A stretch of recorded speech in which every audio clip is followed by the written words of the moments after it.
Now we come in Psalm 78. It's a historical psalm, and you see here the failure of the people, but the faithfulness of God.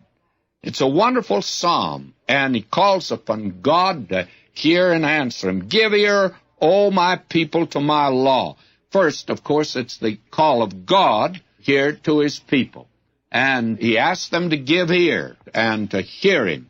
And he mentions in verse 9, the children of Ephraim, being armed and carrying bows, turned back in the day of battle, and kept not the covenant of God, and refused to walk in the law. Now that is a direct reference in 2 Kings, the 17th chapter, when you'll recall Ephraim did not go to the battle, and God took note of it.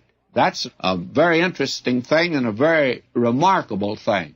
Now you see, as you go through this section, beginning at verse 17, you see the failure of God's people. It was Israel then. It's the church today, but God's faithfulness in all of it. Notice verse 17, and they sinned yet more against him by provoking the Most High in the wilderness. And they tested God in their heart by asking food according to their desire. Yea, they spoke against God. They said, can God furnish a table in the wilderness? That, again, is practical atheism today on the part even of God's people. And what did he do?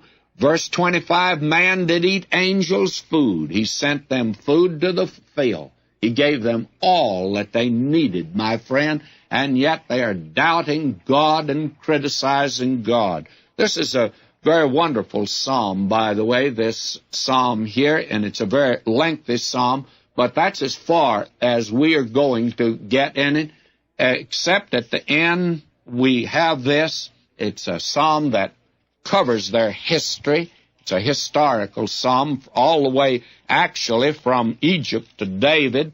And then verse 70, he chose David his servant, took him from the sheepfolds, from following the ewes, great with young. He brought him to feed Jacob his people, Israel his inheritance. So he fed them according to the integrity of his heart, and guided them by the skillfulness of his hand. That is, God did that. God was faithful to them. He's faithful to us today, friends. We leave right off there, but begin next time with Psalm 79.